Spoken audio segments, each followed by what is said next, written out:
Então, vamos nós. Na aula passada, a gente terminou a aula fazendo 3 exercícios, né? Hoje eu vou falar rapidamente sobre bombas e linha piezométrica, certo? Então, nas aplicações práticas, a forma de se manter um fluxo, apesar das perdas durante o escoamento, é utilizando um equipamento de bombeamento.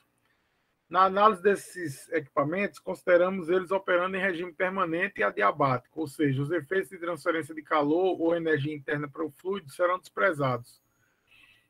De uma forma que a equação de Bernoulli ela vai ser incorporada a ela a potência de uma bomba na sua equação. Na verdade, eu já mostrei isso colocando aquele H da bomba no início da equação de Bernoulli, certo? É importante que vocês entendam que a potência de uma bomba ela aparece, né, na minha equação como sendo um termo aditivo de energia à bomba, tá? E na prática ela é nada mais nada menos do que um termo que adiciona energia de pressão à bomba. Então a minha potência de bomba, que é um trabalho de uma bomba realizada sobre um fluido, é a vazão máxima multiplicado pela pressão sobre a densidade de saída menos a pressão sobre a densidade de entrada, né? Ou seja, é a vazão máxima multiplicado pela variação de pressão que a bomba fornece ao fluido dividido pela densidade desse fluido, né? O bombeamento proporciona um ganho de energia na forma de pressão e não de energia cinética do fluido, certo? É importante perceber isso. Pode ser que essa transformação de pressão lá na frente seja convertida em energia cinética, mas a bomba em si não fornece energia cinética, ela fornece aumento de pressão.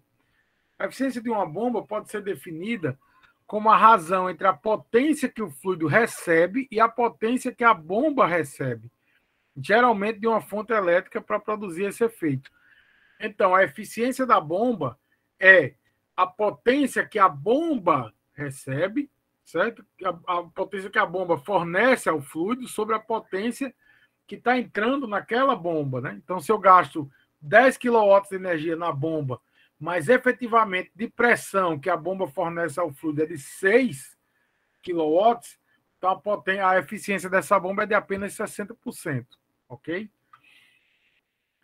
Então, do ponto de vista prático, a equação de Bernoulli ela pode ser escrita como sendo a equação de Bernoulli no ponto 1 menos a equação de Bernoulli no ponto 2 é igual às perdas de energia menos o aumento da potência de bomba. Ou seja, na prática, a equação de Bernoulli, do jeito que está escrita aí, é a mesma que eu escrevo, só que eu escrevo a potência da bomba positiva do lado direito, certo? Então, vamos ver um exemplo aqui, ó. Em um tubo liso horizontal de 100 metros de comprimento, está conectado a um grande reservatório. Uma bomba é ligada ao final do tubo para bombear água do reservatório a uma vazão volumétrica de 0,01 metros cúbicos por segundo.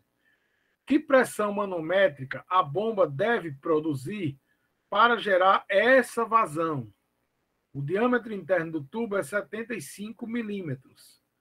Dados. Água é bombeada a 0,01 metros cúbicos por segundo através de um tubo liso de diâmetro 75 milímetros e comprimento L igual a 100 metros, vinda de um reservatório de nível constante com profundidade D igual a 10 metros. A pressão fornecida pela bomba P1 para manter o escoamento é o que se pede, certo? Deixa eu só ver uma coisa aqui, certo? Então, veja só. Veja que no problema que ele está dado aqui, ele está mostrando o ponto 2 aqui em cima, certo? E o ponto 1 aqui embaixo, um pouquinho antes da bomba, né? Mas como ele quer determinar a pressão fornecida pela bomba, eu nem posso escolher o ponto antes da bomba, eu tenho que escolher um ponto depois da bomba, certo? Senão não vou considerar a bomba no meu problema, tá? Ele aqui está considerando que o fluido está vindo de antes da bomba e está entrando no reservatório, não é isso? E um tubo liso horizontal de 100 metros de comprimento está conectado a um grande reservatório. Uma bomba é ligada ao final do tubo para bombear água do reservatório a uma vazão volumétrica de 0,01 metros cúbicos por segundo. E pressão manométrica a água deve produzir para gerar essa vazão. O diâmetro interno do tubo é de 75 milímetros. Veja que pela figura, né? Pela figura, do jeito que ele está mostrando aqui, ele está trazendo água, pelo menos a seta azul está indicando, ele está trazendo água para dentro desse reservatório, certo? Então a gente vai calcular com esse pensamento, de que ele está trazendo água para dentro do reservatório, ok? Então vamos pegar aqui a minha equação, né? Está aqui.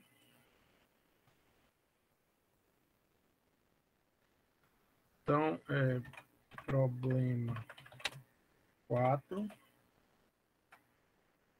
Então, vamos analisar. Vamos considerar o ponto 1 antes da bomba e o ponto 2 aqui em cima, certo?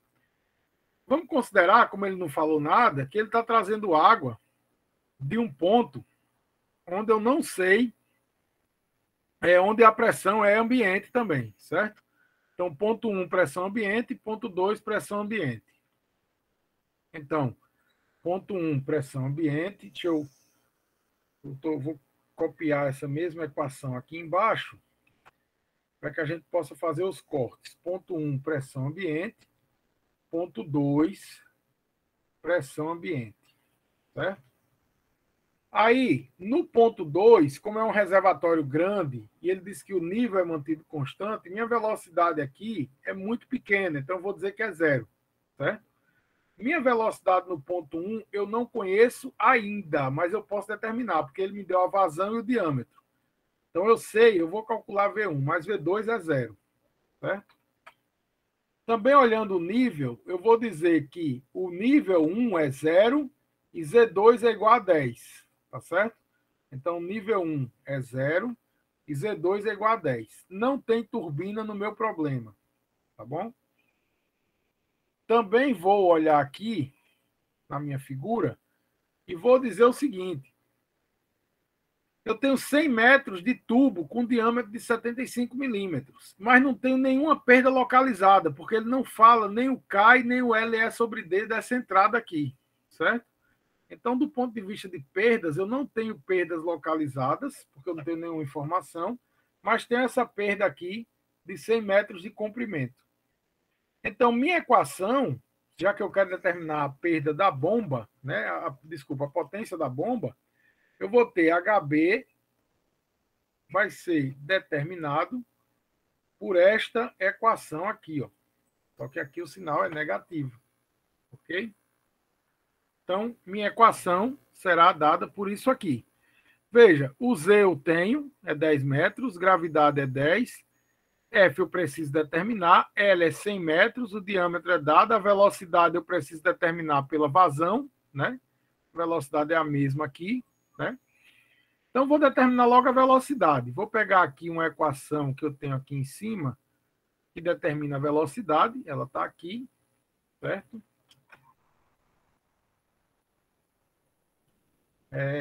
Então, vou pegar esta equação da velocidade, vou pegar os dados, porque eu tenho que o diâmetro é 75 milímetros e a vazão é 0,01 metros cúbicos por segundo. Então, aqui eu tenho que a vazão é 0,01. 75 milímetros, então aqui vai dar 75, não é isso? E aí eu vou pegar aqui minha calculadora, 4 vezes 0,01 dividido por π, dividido por 0,075 ao quadrado, isso vai me dar 0,022, ou 23, vou arredondar, 0,023 metros cúbicos por segundo. Certo? Professor? Oi. Eu acho que você colocou 0,75, mas é 0,075. É porque aqui deu 2,26.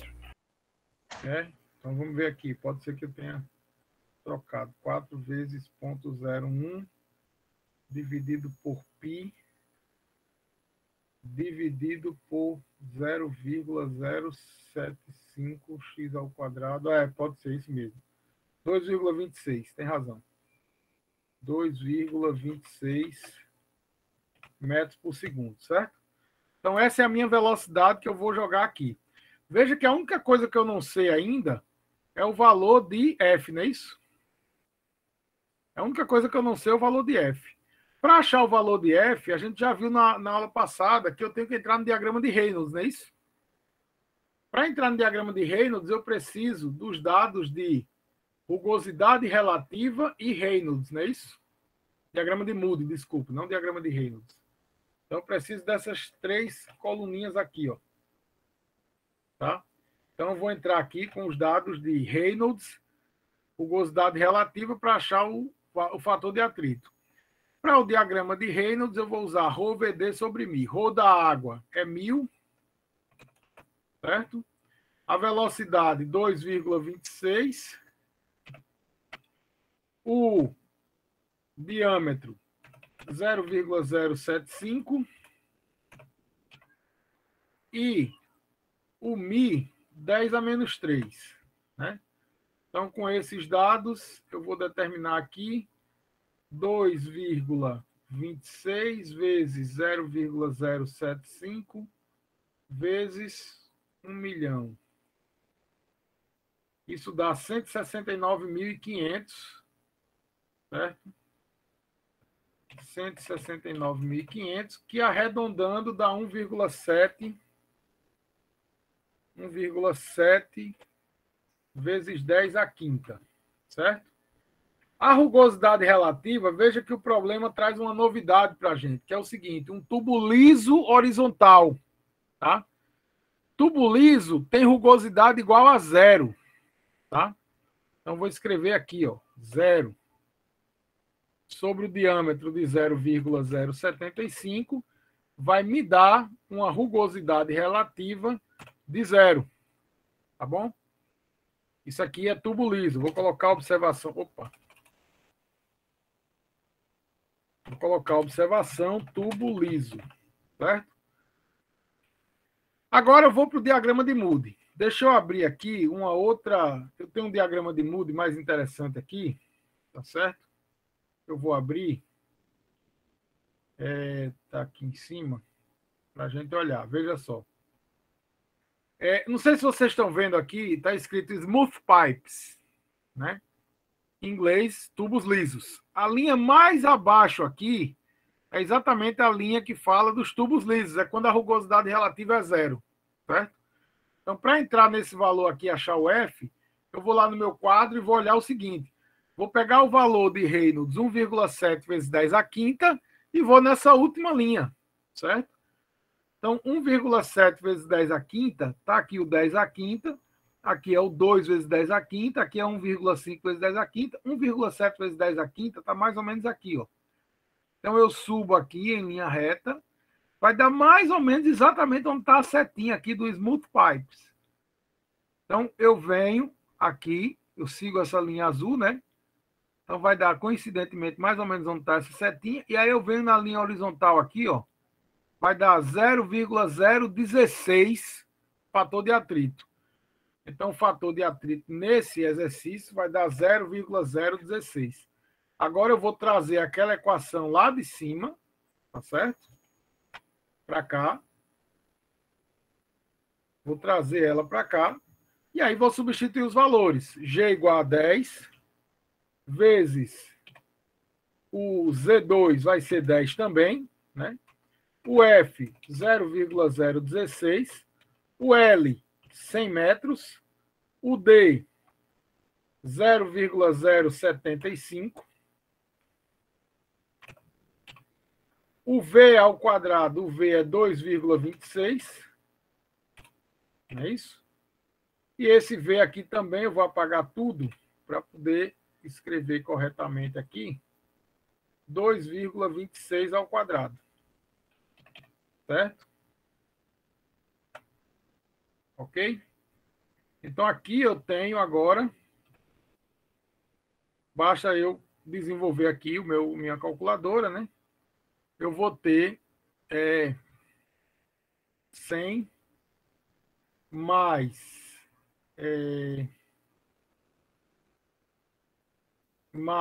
0,016 vezes 100 vezes 2,26 ao quadrado dividido por 0,075. Eita, eu devia ter colocado um parênteses. Espera aí, viu? Rapidinho. 100 mais, abre parênteses, 0,016 vezes 100 vezes 2,26 ao quadrado dividido por, abre parênteses, 0,075 vezes 2, fecha parênteses e fecha parênteses de novo, menos 2, abre parênteses, 2,26 ao quadrado dividido por 2, fecha parênteses, 151,992, né? 0,9 mesmo, arredondando. 151,9, e aí aqui vai dar metro quadrado por segundo ao quadrado.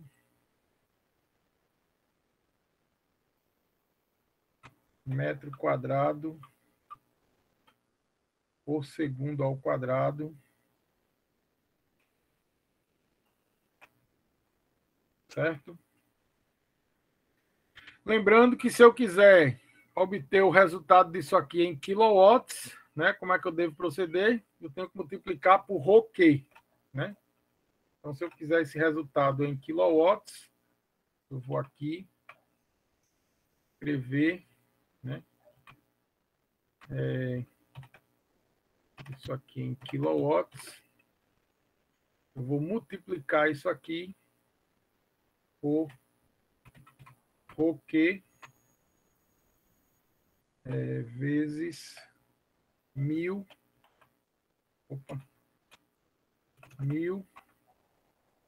quilogramas por metro cúbico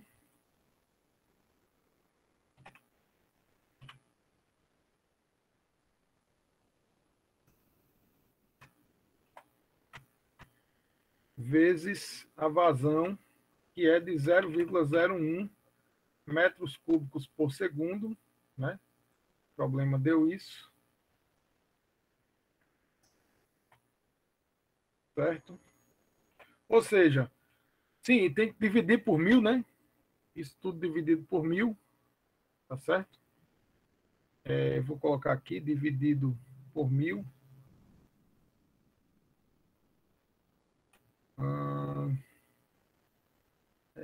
Porque se eu colocar esse somente barra aqui, vou colocar aqui mesmo, dividido por 1000. Né? Então, quando eu fizer isso, eu vou simplesmente dividir todo esse valor por 100, né? Então, vou ter 1,5 quilowatts de potência no final, certo? 1,52 quilowatts de potência para minha bomba. Ok? Alguém levantou a mão aí? Acho que foi a Diana e está com dúvida. Apertei sem querer, professor, desculpa. Ah, tudo bem. Mas compreenderam aqui o que eu fiz, né? Posso fazer a continha aqui só para conferir. É que eu fiz rápido. Mas basicamente é isso. Vezes 0,01. Então 1000 cancela com 1000. É isso mesmo, 1,52 quilowatts. Certo? Ok? Alguma dúvida? Essa questão aqui tem um detalhe que é a questão dos tubos lisos. Lembrar que a última linha lá embaixo é a linha que representa a rugosidade relativa ou a rugosidade zero. Professor? Esse slide que eu mostrei aqui, ó, ele tem 5 exercícios. Eu vou colocar ele agora assim que acabar a aula. Vocês podem tentar fazer esses exercícios, mas de todo jeito eu vou resolvê-los depois na semana que vem. Tá certo? Professor? Pode falar. Nessa questão, ele dava a viscosidade ou é sabido da gente já? Não, Da como água? ele fala que é água, deixa eu mostrar É aqui, água, ó. né? Ele fala que é água, né? Tá. Ele Aham. fala que é água, então eu já sei que a densidade é 1000 e a viscosidade é 10 a menos 3. Valeu. Certo? Tranquilo? Então a potência necessária para a bomba fazer esse trabalho aqui é de 1,52 kW. Ok? Vamos em frente. Próximo problema diz o seguinte: petróleo cru escoa através de um trecho horizontal do oleoduto do Alasca a uma taxa de 2,944 metros cúbicos por segundo. O diâmetro interno do tubo é de 1,22 metros. A rugosidade do tubo é equivalente à do ferro galvanizado. A pressão máxima admissível é de 8,27 megapascal. A pressão mínima requerida para manter os gases dissolvidos em solução no petróleo cru é 344,5 quilopascal. O petróleo cru tem SG, ou densidade relativa, de 0,93. Sua viscosidade, a temperatura de bombeamento, é 0,0168 newton vezes segundo por metro quadrado. Para estas condições, determine o espaçamento máximo possível entre estações de bombeamento se a eficiência da bomba é de 85%. Determine a potência que deve ser fornecida a cada estação de bombeamento. Então, veja só.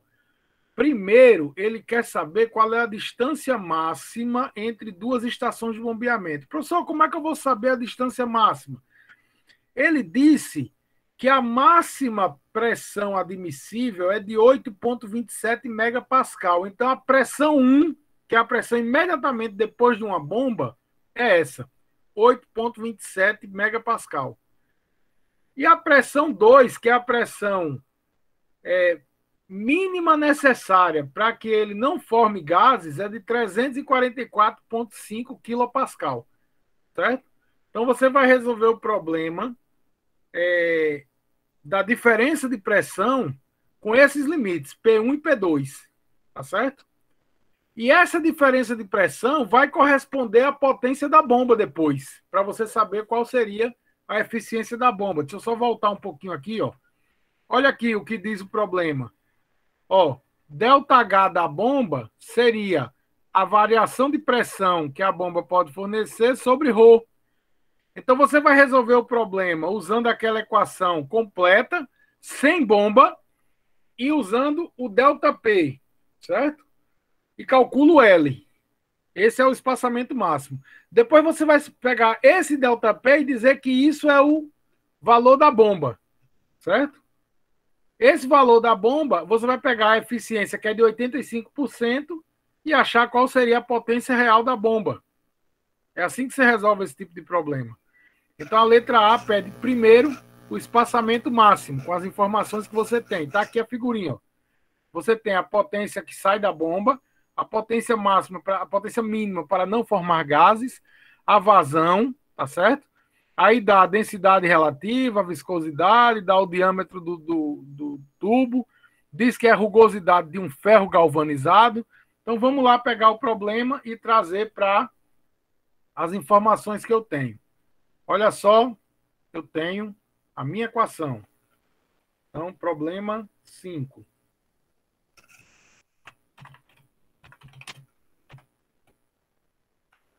Copiar duas equações, porque agora, lembrando, eu não tenho nesse primeiro momento bomba nem turbina, certo?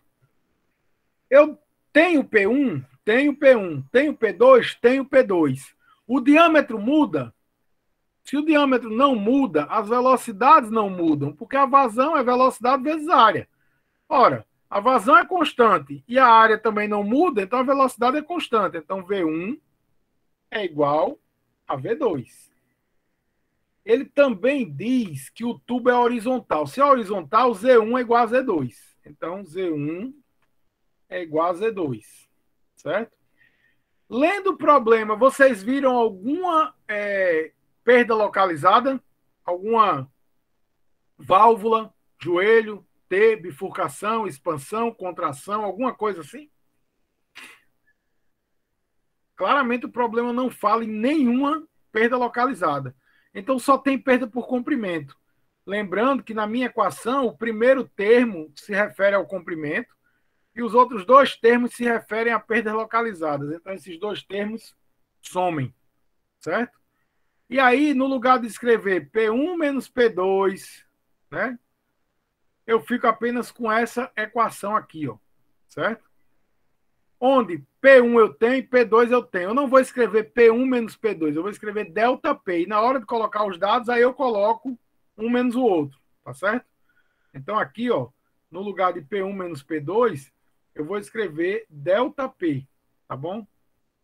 Então aqui eu vou substituir por delta P, né? E vou apagar esse P1 aqui.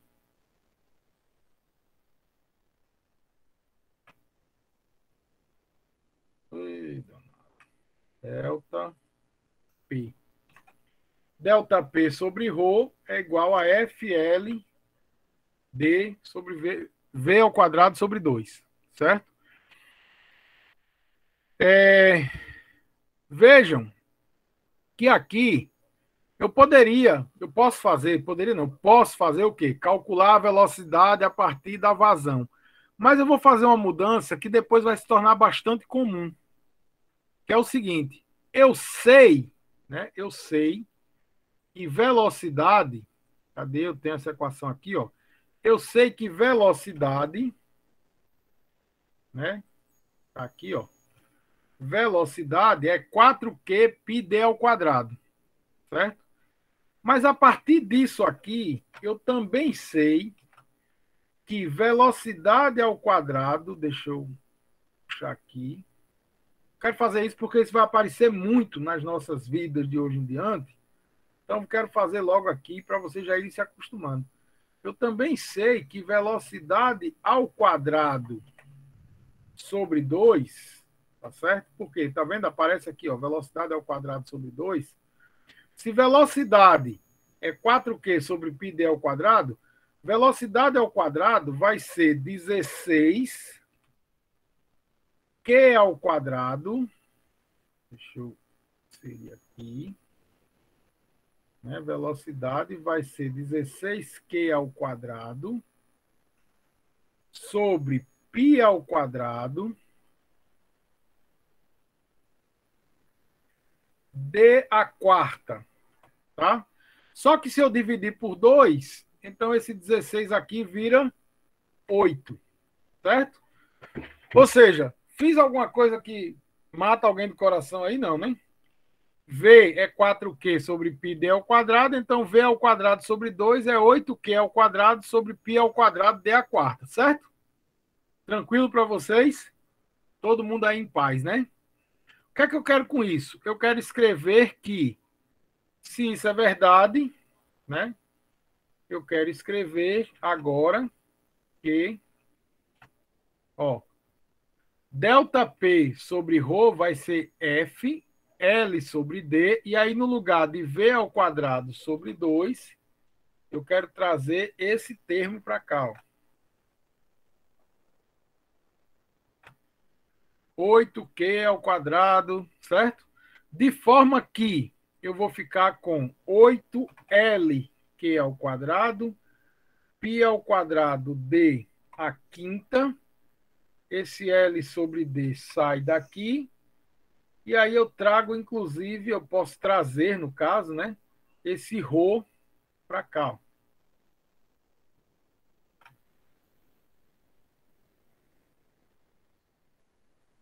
E aí esse ΔP pode ficar isolado aqui. Certo? É isso que eu queria aqui, isolar o ΔP nessa equação. Tá certo? Então, ΔP é igual a F8ρLQ ao quadrado sobre π ao quadrado d à quinta. Né? Ou, como no caso aqui, o que é que eu estou querendo calcular? Veja, o problema está pedindo para calcular o espaçamento máximo L. Então, eu quero isolar o L, tá certo? Nesse caso, como eu quero isolar o L, tá certo? Então, o isolamento do L me exige que eu fique com Para o L ficar isolado, né? Vou trazer o L para cá. Então, vou ficar com, desse lado de cá, deixa eu dar um espaçamento aqui. Vou ficar com, trazer esse delta P, vai ficar do outro lado aqui, em cima.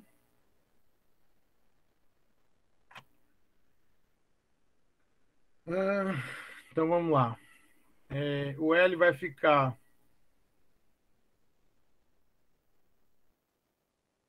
O delta P seria... F delta P...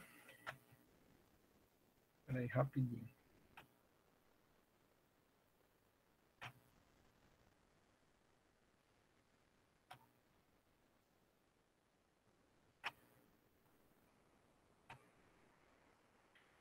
Vai ficar o F aqui em cima, né? F delta P. Aqui. Só conferir. Vai ficar L, vai ficar igual a... aliás, o F é embaixo. Delta P, π ao quadrado d à quinta sobre 8F ρ Q ao quadrado. É isso? Vocês vão me ajudar aí agora a ver se eu fiz rápido demais.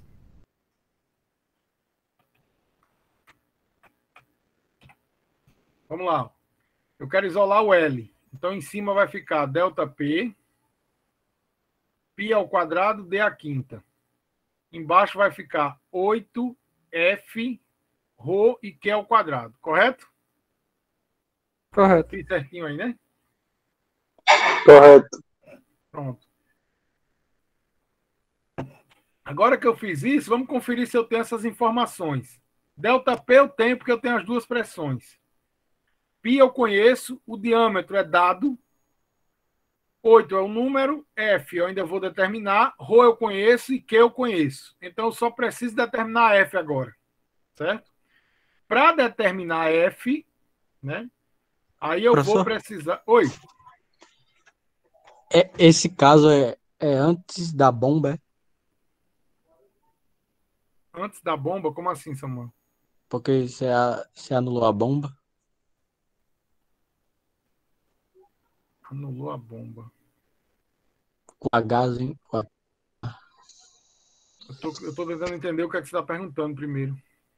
Esse cálculo da primeira questão, que é o L, né? Aí ele tem dois momentos, é antes da Não, bomba. veja só, entendi já o que você está perguntando. Veja só. O problema está perguntando qual é o espaçamento entre duas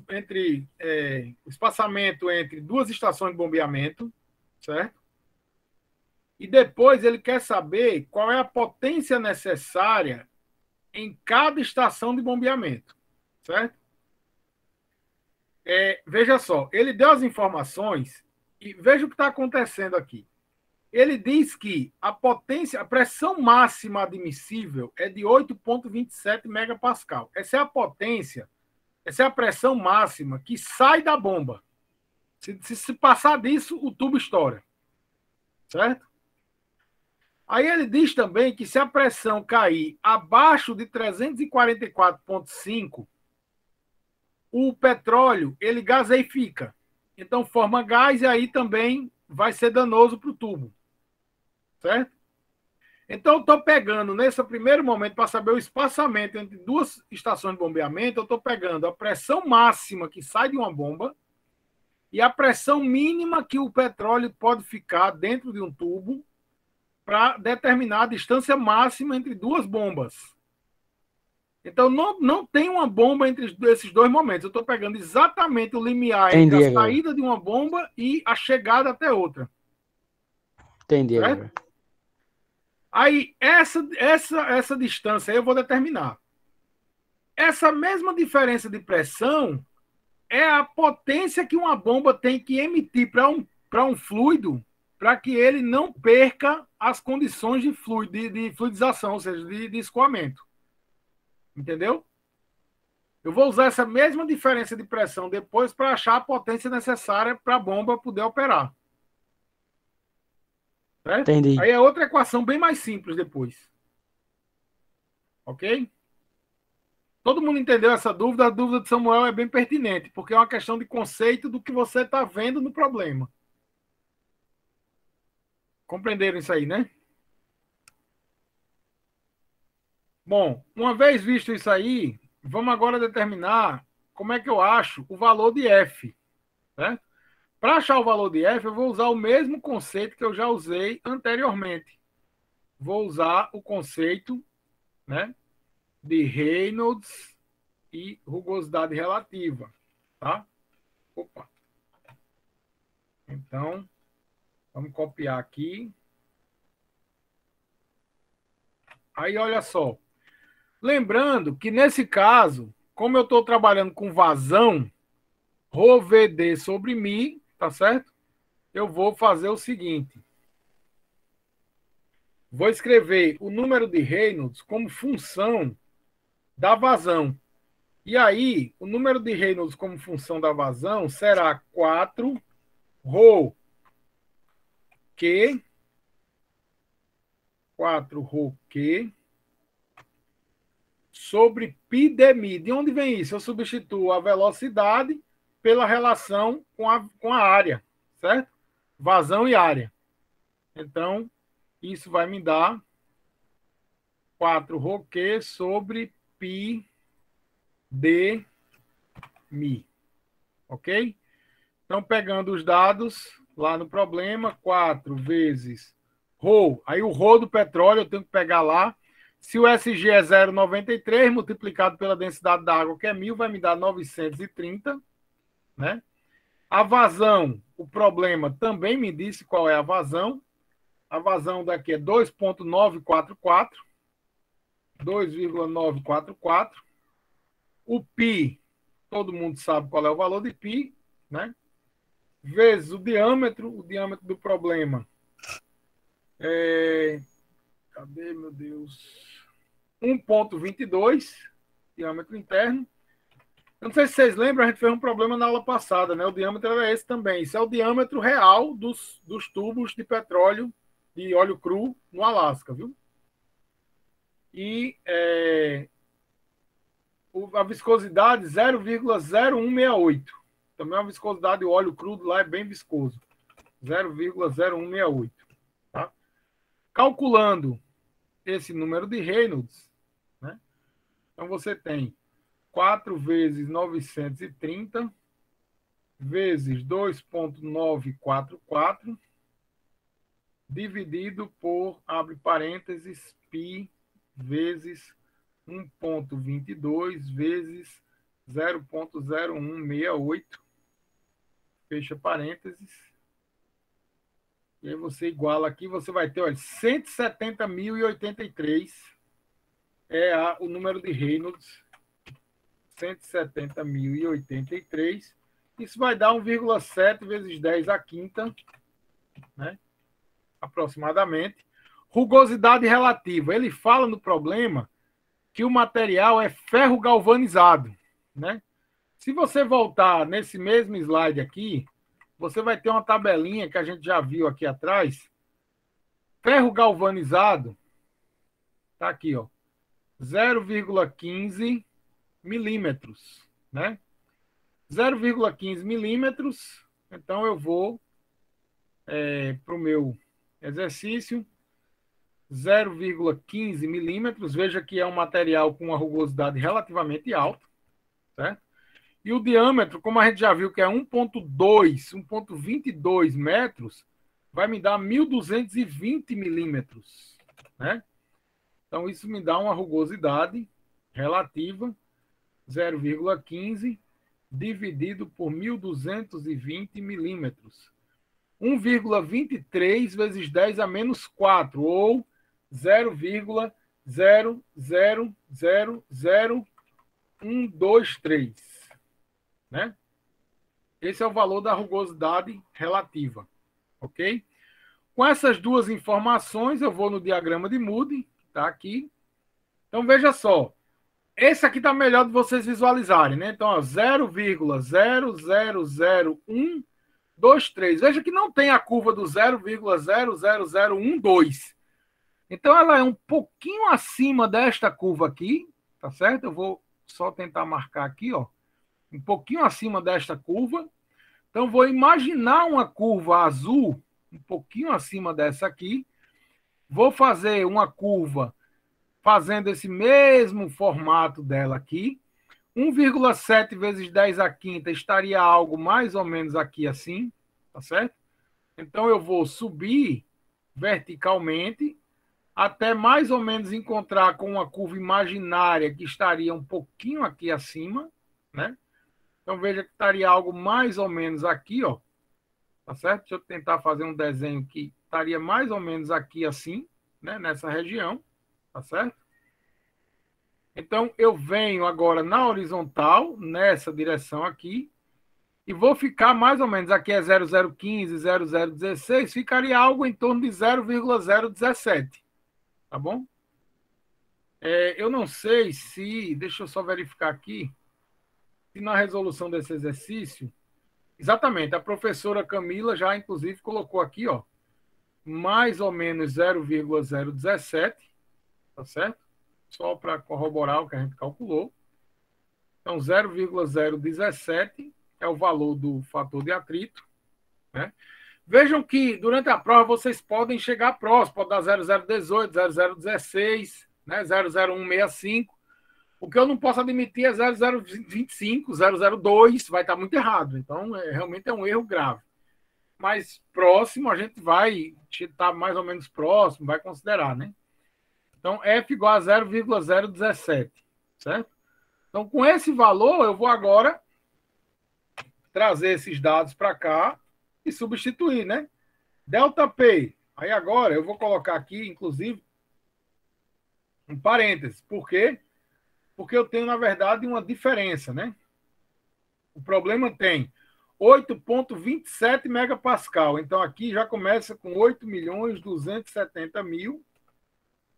Né? Vou colocar os pontinhos aqui só para vocês visualizarem que é 8.270.000 menos 344.500. Vou conferir se é esse mesmo valor, mas eu acho que é isso. 344,5. Multiplicado por π ao quadrado, vou deixar esse π ao quadrado aqui, né? Multiplicado por diâmetro à quinta, e aí aqui o diâmetro é 1,22, né? 1,22 à quinta.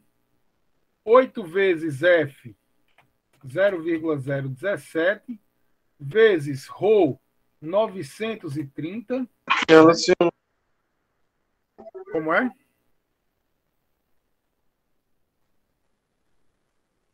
Falou? Quem falou alguma coisa aí?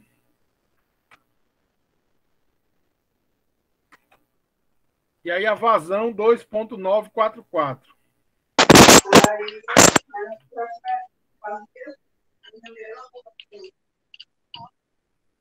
Certo? Aí agora vamos calcular aqui, né? Puxar a nossa velha calculadora aqui, ó. 8.270.000 menos 344.500. Uau, de Arthur. Vezes π ao quadrado. Não vai pegar isso não, mano. Não sei o que eu pegar. Vezes 1,22 elevado à quinta potência. 944 x ao quadrado. Uma operação.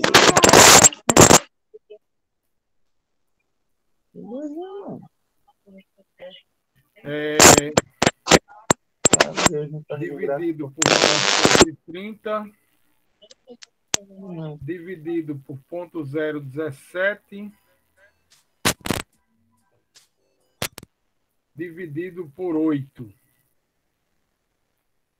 192, será que é isso mesmo? Deixa eu ver se a professora Camila tinha calculado isso aqui. Eu acho que ela não pôs resposta.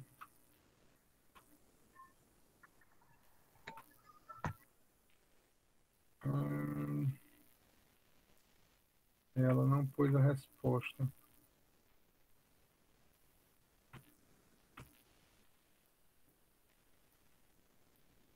Só ver aqui uma coisa. Vou refazer aqui, porque 192 mil, vou refazer só para segurança aqui. 8.270.000 menos 344.500 vezes π ao quadrado vezes 1,22 elevado à quinta potência dividido por 8 dividido por 0,017 dividido por 930 dividido por 2,944x ao quadrado. 192.853. Ah, tá certo, porque isso é em metros. É isso mesmo. 192.854, arredondando. 192.854 metros, né? Só que quando eu transformo isso para quilômetros, né, isso dá mais ou menos 193 quilômetros. Distância de percurso, né, para petróleo, isso é quase nada. Nós vimos um exemplo na aula passada que era 1.200 e tantos quilômetros, né? Então, 193 quilômetros, né? Eu vou até escrever aqui. Opa. Metros igual 193 quilômetros aproximadamente, certo? Isso é muito pouco, na verdade. Ok? Uma distância razoável e não é nada assustador, não. Ok? Então, vamos seguir aqui. Como é que eu faria para calcular a segunda parte do problema, né? A segunda parte do problema, ela é determinada a partir desta equação aqui, ó. Eu sei que o trabalho da bomba é a vazão vezes a variação de pressão, certo? E aí eu pego para calcular quanto de potência de bomba eu puxo da tomada, como se diz, né? Quanto de potência de bomba de energia elétrica eu vou tomar, eu vou usar a eficiência, tá certo? Só lembrando que se eu vou usar essa equação aqui, ó, que potência trabalho da bomba é potência vezes a pressão, né? Só para a gente lembrar aqui, deixa eu escrever a equação para a gente se basear também no que a gente está escrevendo, né? Então vamos lá, olha só. A potência, o trabalho da bomba, né, será igual a vazão vezes... deixa eu escrever aqui. E aí aqui eu coloco a potência, a queda de pressão, a variação de pressão da bomba, certo? E aí aqui é importante que vocês percebam que a vazão é dada em metros cúbicos por segundo, né? Metros cúbicos por segundo, certo? E que nós temos aqui Newton por metro quadrado. A minha pressão, né? Newton por metro quadrado. Vejam que essa unidade, né, vai ficar reduzida a quê? Metro cúbico cancela com metro quadrado, vai dar metro em cima. Newton vezes metro dá joule. Joule por segundo, watts, né? Então, só para vocês saberem que eu estou exatamente apenas colocando a minha potência em watts aqui, certo? Então eu tenho aqui, ó, vou colocar os dados, né, para que vocês só entendam isso. E o meu trabalho da bomba será a vazão, que é 2.944, foi dado, vezes a queda de pressão, né? A queda de pressão que a gente já determinou, tá certo? 8.270.000, vou colocar com os pontinhos para facilitar a visualização, menos 344.500, ok?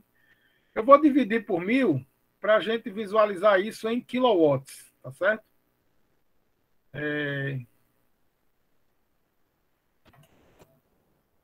Vou colocar aqui que é em quilowatts, para a gente já visualizar bem mais bacana, né? Então, puxando aqui a minha velha calculadora, então vou ter 8.270 menos 344,5 vezes 2.944, certo? Então, 23.332,6 quilowatts. 23.332,6 quilowatts. Essa é a potência que a potência ou o trabalho que a bomba transfere para o fluido. Só que o problema diz que a minha bomba tem uma eficiência de 85%. E aí eu tenho que saber isso aqui, porque ele pede a potência que a bomba vai puxar realmente na entrada, certo? Então, eu tenho essa equação aqui, ó, que a eficiência é a potência ou o trabalho que a bomba exerce sobre o fluido, sobre a potência de entrada, né? Então, de novo, eu vou trazer para cá, vou escrever essa equação, porque vocês precisam ter isso em mente, né, de que a eficiência da bomba vai fazer com que eu tenha uma perda, certo? Então, a eficiência da minha bomba, cadê o meu eta? Essas letras se perdem, meu Deus. Matemática básica, não é matemática básica que eu quero grego. Letras gregas. Aqui, eta é igual a uma fraçãozinha básica. Aqui. E aí eu tenho o W da bomba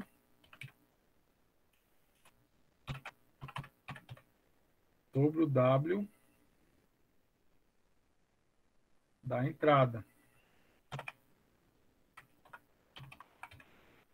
Certo? Ou, como eu, na verdade, quero usar essa equação, né? Eu quero calcular o W da entrada, certo? Então, o W da entrada será igual ao W da bomba sobre o eta.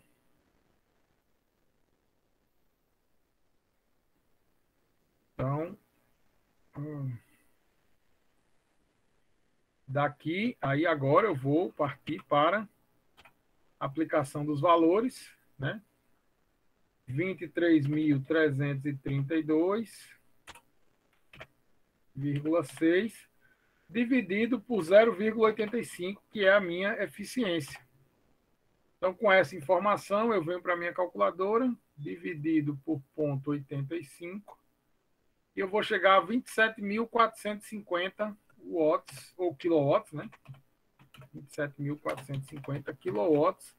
Essa é a eficiência, ou a potência nominal da minha bomba, porque ela tem perdas, né? Vou marcar aqui, inclusive, o valor, já marquei 193, 27.450 quilowatts, ok? Essa é a potência que a minha bomba tem que ter. Beleza? Aqui os dados. Bom, oi. Só rapidinho,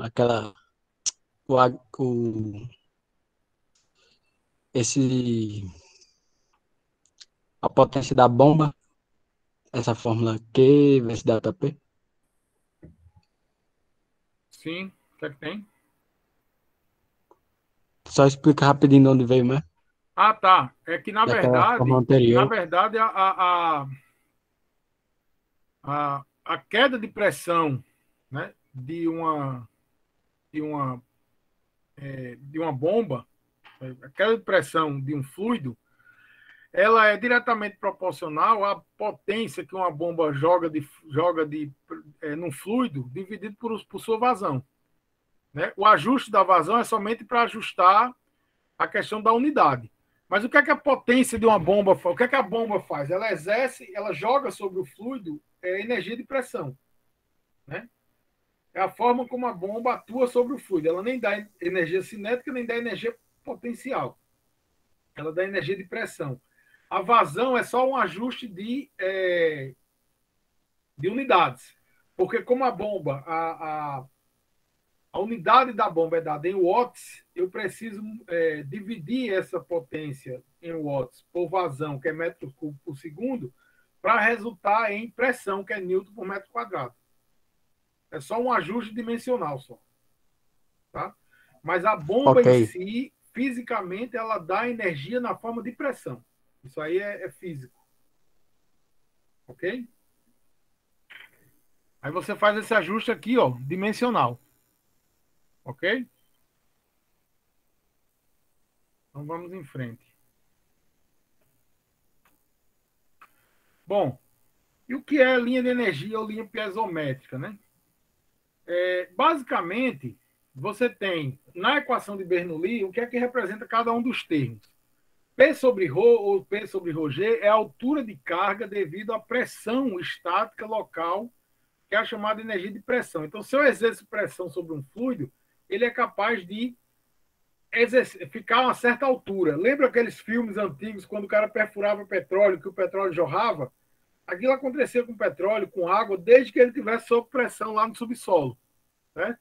Então, a pressão era tão alta que ele era capaz, inclusive, de chegar a uma certa altura. A altura devido à pressão dinâmica local, ou seja, energia cinética, também fazia com que o fluido pudesse subir. Isso era energia cinética. A altura devido à elevação de carga, energia potencial. E a altura total devido ao escoamento era chamada energia mecânica total, que é a chamada energia do fluido escoando. Certo? Esse H. Esse H, na verdade, é a soma de todos eles, tá? Que é a chamada linha piezométrica ou linha de energia. É a soma da energia de pressão, energia cinética e energia potencial. Então, quando você tem um determinado fluido numa certa altura, numa linha de escoamento, ele é resultado da soma das energias potencial, cinética e de pressão, que resulta na energia total de escoamento ou energia piezométrica. Que aí você vê isso claramente como a linha piezométrica do escoamento. É apenas uma questão de nomenclatura, certo? Então, a linha de energia, né, ou a EGL, ela é a soma de P sobre ρ ou P sobre ρg, mais V ao quadrado sobre 2 ou V ao quadrado sobre 2G, mais GZ ou mais Z, certo? A linha de energia representa a altura de carga total, que é a soma desses três termos. Tá?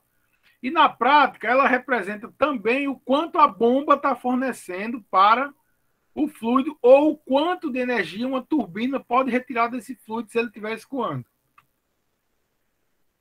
Então, como já foi dito aqui, representa a soma desses termos. Né? Isso aqui é uma coisa muito mais prática, tá certo? Quando você vai para a indústria, por exemplo, você não vai ficar falando quanto tem de energia de pressão, quanto tem de energia cinética, quanto tem de energia piezométrica, ou quanto tem de linha de energia.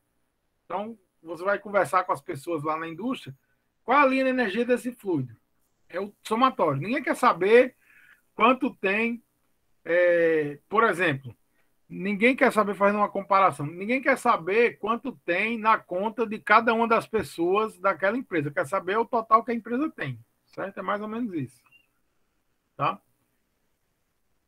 Então, você tem escoamento permanente, um tubo de diâmetro e rugosidade constante, as inclinações da linha EGL e linha EGL serão constantes. A HGL ela está sempre abaixo da EGL, a uma distância igual à carga de EGL. A linha piezométrica, que é a HGL, né, e a linha de energia EGL irão coincidir com a superfície do líquido em repouso. né? O que é a HGL e o que é a EGL? A HGL, que é a linha piezométrica, certo? Ela não considera a... como é que chama?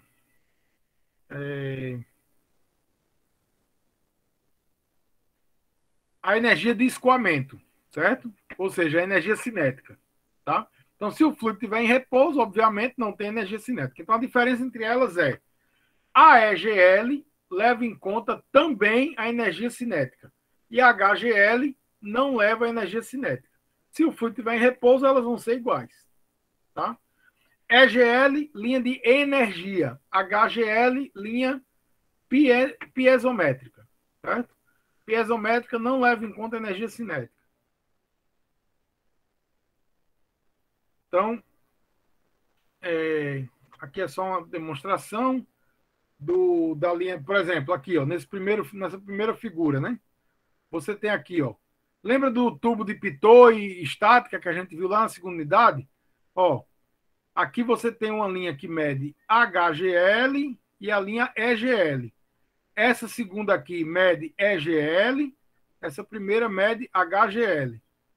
Essa segunda EGL, essa aqui HGL. Veja que a HGL é sempre menor que a EGL quando tiver movimento, certo? Esses slides aqui terminam com uma série de exercícios para vocês poderem se divertir, certo? Veja só. Aqui tem escoamento laminar versus turbulento, para vocês compararem escoamento laminar com escoamento turbulento. Escoamento laminar em tubo, ou seja, aquele primeiro que você verifica que o escoamento é laminar e aplica a equação direto. Aqui também, escoamento laminar em turbo. Aí aqui, no final, cálculo de perda de carga, esse último aqui. Aí aqui começa, cálculo de perda de carga, é esse que você faz o escoamento turbulento, esse que a gente aprendeu agora nessa última aula, nessas duas últimas aulas, que você pega e aplica exercício, calculando, usando diagrama de muda, etc. Aqui, ó, determinação de grupos π, tá certo? Ou seja, aqui você já vai usar aquela parte de análise dimensional. Aqui a parte de semelhança, que é a aplicação da análise dimensional, certo? Aqui, não, isso aqui foi um slide que eu acabei colocando a mais. Esqueça esse slide aqui, acabou entrando sem querer esse slide. Esses dois últimos slides entraram sem querer aqui, copiei sem querer, certo? Mas são, esses três últimos foi que eu entrei sem querer. Então, esses finais aqui são exercícios, para quem tiver tempo poder exercitar, certo? O que é que a gente vai fazer nas próximas aulas, tá? Eu vou postar amanhã, no máximo sábado, um vídeo sobre escoamento externo, para a gente ganhar mais uma aula de exercício. E aí, semana que vem, terça e quinta, só exercício. Terça-feira da outra semana, só exercícios. Deixa eu só ver aqui, fazer uma conta rápida. 3, 5, 8. Dia 3 e dia 5. Nós estamos hoje. É dia 20. Peraí, 26 de novembro. Certo. Semana que vem a gente tem aula dia 1, dia 3. É isso? Aí depois a gente tem aula dia 8. Pronto, é isso mesmo. A gente fica com 3 dias só de exercício. Que eu vou postar esse vídeo de escoamento externo com conteúdo. E aí na semana que vem, 2 dias só de exercício. E na outra, mais uma de exercício. Certo? Por quê? Porque vocês ainda vão ter bastante exercício. Tem ainda alguns modelos de exercício dessa parte de escoamento interno turbulento para vocês verem, porque a gente viu aqui o básico até agora. A gente ainda vai ver exercício para calcular a queda de pressão, a gente viu exercício para calcular distância, né? Espaçamento, vamos ver exercício para calcular diâmetro de tubo, vamos ver exercício para calcular velocidade, vazão, certo? E a gente vai ver alguns tipos de exercícios. Vou postar agora esse slide que tem alguns exercícios. Vou procurar mais exercícios ainda para vocês. Exercício também de escoamento externo, certo? E aí vocês já podem fazer os 2 questionários que tem lá, já dá para ir fazendo todos eles, certo? E ficamos assim com bastante coisa para vocês executarem até o dia da prova. Temos tempo, temos bastante tranquilidade para isso, e eu vou postar esse vídeo para vocês ganharem essa aula a mais, ok? Alguma dúvida? Professor, Oi. aí o assunto da prova é escoamento laminar, turbulento, Análise dimensional e semelhança, que a gente viu antes tem da análise dimensional segunda ainda. prova. Aí tem análise dimensional e semelhança, escoamento viscoso interno, laminar e turbulento, e escoamento externo, que eu vou postar o vídeo esse final de semana e já vou botar o slide agora.